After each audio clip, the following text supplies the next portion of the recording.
Halo semuanya, jumpa lagi dengan saya Chandra Yudi Prananda. Hari ini kita akan coba bahas mengenai produk dan jasa pariwisata. Apa sih yang maksud dengan produk dan jasa pariwisata? Mari simak video berikut.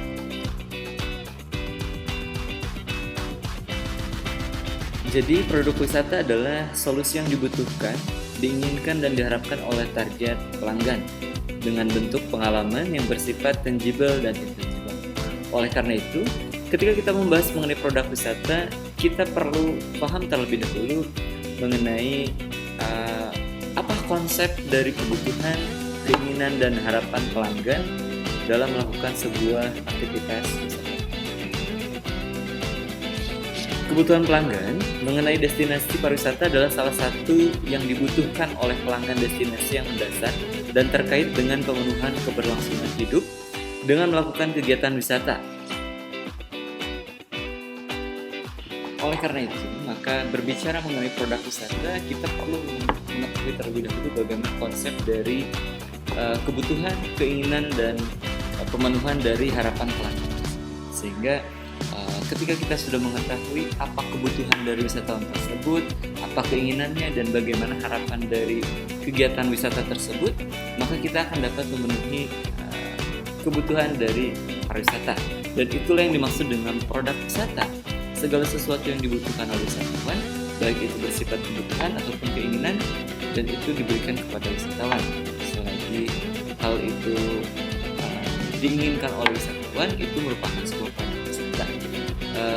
Tetapi pada dasarnya kita tidak dapat memenuhi kebutuhan semua wisatawan, jenis wisatawan, tetapi kita dapat mengantisipasi kebutuhan-kebutuhan dari wisatawan tersebut, sehingga wisatawan yang datang akan merasa puas terhadap wisata yang akan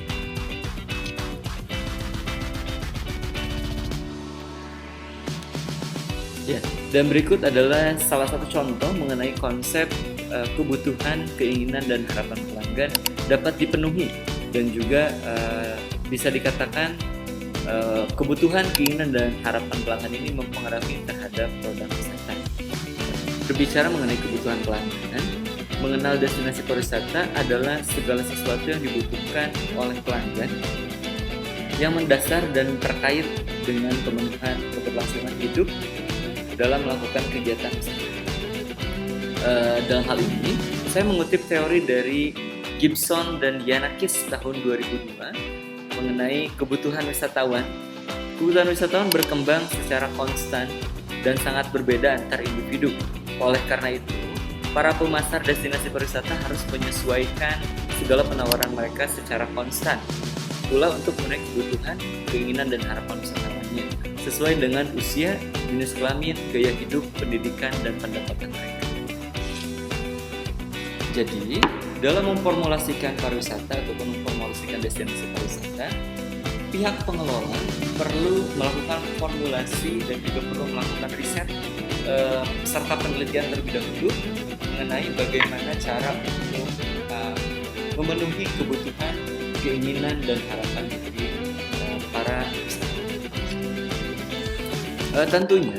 Tentunya dalam melakukan pemenuhan kebutuhan ini, kita harus menyesuaikan dengan beberapa konsep yang dimana pada kesempatan kali ini saya sudah mendapatkan beberapa referensi dan sumber bahwa setidaknya ada beberapa karakteristik yang harus disesuaikan untuk memenuhi kebutuhan dan keinginan wisatawan tersebut. Yang pertama, ini adalah karakteristik demografis. Kalau kita lihat dari karakteristik demografis, tidak asing lagi kita membahas mengenai usia wisatawan. Mengapa usia ini menjadi sebuah hal yang sangat diperlukan? Karena ketika kita berbicara soal usia ini akan mempengaruhi tingkat kebutuhan wisatawan tersebut berkunjung ke dalam sebuah destinasi wisata. Oleh karena itu, usia ini sangat mempengaruhi terhadap atau karakteristik demografis yang pertama, usia ini mempengaruhi terhadap produk wisata tersebut. Ya. Yang kedua adalah berdasarkan jenis kelamin.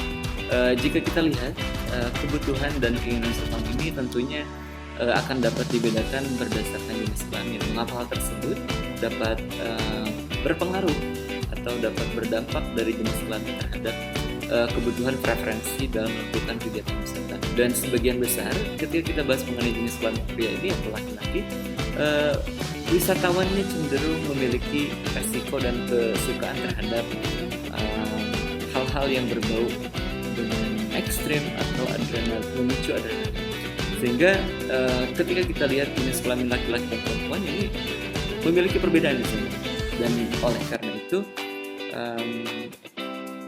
untuk memenuhi kebutuhan dan keinginan wisatawan ini dapat disesuaikan dari jenis kelamin. Ya. Kemudian yang ketiga, ini kita berbicara mengenai tingkat pendidikan wisatawan tersebut. Tingkat pendidikan ini merupakan salah satu aspek yang juga termasuk ke dalam demografis dari wisatawan. Mengapa hal ini dapat dikatakan sebagai indikator? Karena memang jika kita lihat tingkat dari pendidikan semakin tinggi, maka tingkat stres atau tingkat penat dalam manusia membutuhkan untuk berwisata atau berkunjung ke sebuah destinasi wisata. Hal ini biasanya anak-anak muda sekarang sebut dengan healing. Istilah healing. Hal ini tentu sangat menarik karena memang jika kita lihat tingkat pendidikan ternyata sangat berpengaruh terhadap kegiatan pariwisata. Baik, yang selanjutnya adalah karakteristik fisiologis. Karakteristik fisiologis ini merupakan faktor yang cukup berpengaruh terhadap produk wisata tersebut. Apa sih yang dimaksud dengan karakter fisiologis? Karakter fisiologis ini mempengaruhi dalam hal pertama adalah lama kunjungan wisatawan, alokasi anggaran wisatawan, dan juga beberapa hal lainnya. Mengapa hal ini merupakan faktor yang cukup penting untuk memenuhi kebutuhan dan keinginan pelanggan tersebut? Pertama, dari tingkat lama kunjungan wisatawan, ini yang biasanya kita sebut dengan length of stay atau cost. Ini mempengaruhi keputusan wisatawan dalam mengunjungi sebuah destinasi wisata. Semakin lama wisatawan tersebut berkunjung, maka akan semakin banyak destinasi yang dikunjungi. Begitu pula sebaliknya, ketika semakin singkat periode atau length of stay-nya, maka tingkat pengunjungan ke destinasi wisatanya semakin berkurang. Hal ini tentunya akan menjadi pengaruh terhadap sebuah produk wisata. Semakin sedikit jumlah kunjungan, maka akan semakin sedikit waktu atau destinasi yang akan dikunjungi. Length of stay ini akan meningkatkan tingkat biaya dalam sebuah perjalanan. Sehingga kalau kita berbicara mengenai length of stay, semakin tinggi tingkatnya atau semakin lama seorang wisatawan berkunjung ke dalam destinasi tersebut, maka tingkat pembeliannya akan semakin tinggi. Sehingga kalau kita lihat harga paketnya pun tentu akan berbeda dengan paket yang secara singkat. Yang kedua, ini adalah alokasi anggaran wisatawan.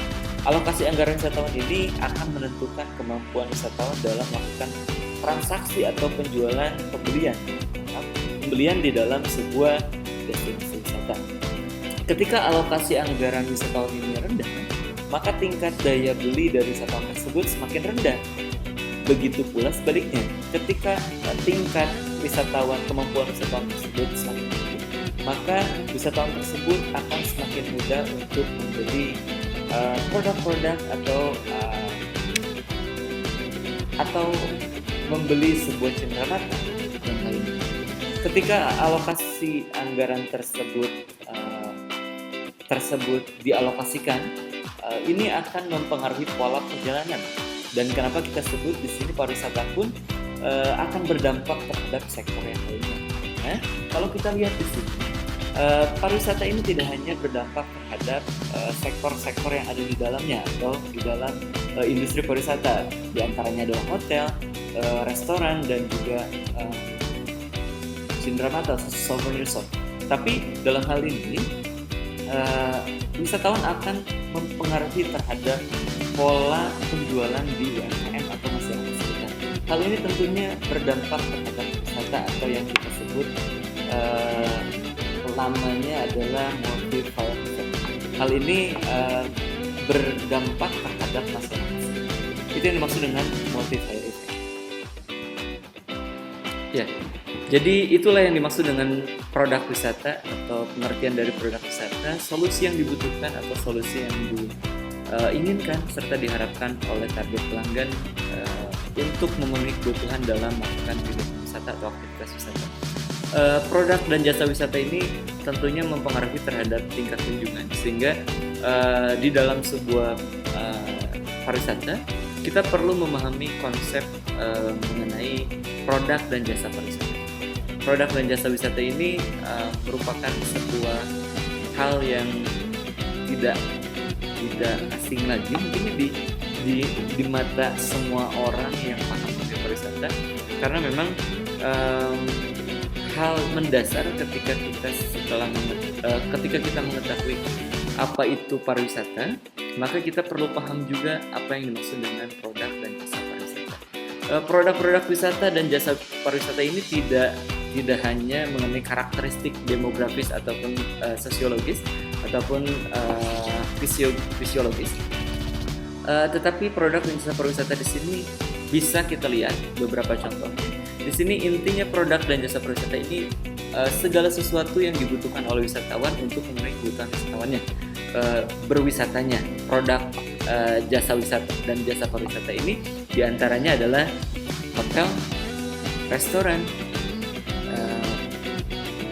tempat cenderamata atau souvenir shop, dan juga fasilitas pendukung lainnya.